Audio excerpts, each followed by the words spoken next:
Hello दोस्तों, तो हम स्वागत करते हैं अपने यूट्यूब चैनल प्रजापति स्टूडियो में। तो आप देख रहे हैं प्रजापति स्टूडियो। अगर हमारे चैनल पर पहली बार आए हैं तो चैनल को कर लीजिए सब्सक्राइब, बेल आइकन को प्रेस कर दिए। हमेशा भोजपुरी में कुछ न कुछ होता ही रहता है।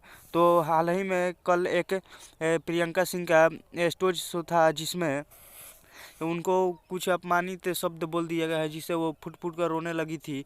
और खेसारी लाल यादव के मैनेजर इस पर ट्वीट कर थी बताए हैं कि विश्व भर में भोजपुरी की संस्कृति और कलाकारों को आगे ले जाने में एक कलाकार का अहम भूमिका होता है। ऐसे धरोहर की संस्कृति कार्यक्रम में रोका जाना दुर्व्यवहार अनिवार्य है। माँ सरस्वती की पुत्री प्रियंका सिंह के साथ जो भी हुआ वो बहुत ही गलत हुआ।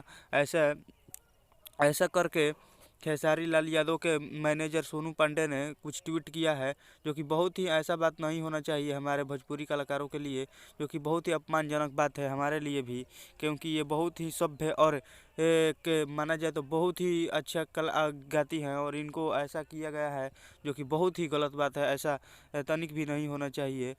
धन्यवाद भाई लोग, और हमारे चैनल को सब्सक्राइब कर लीजिए।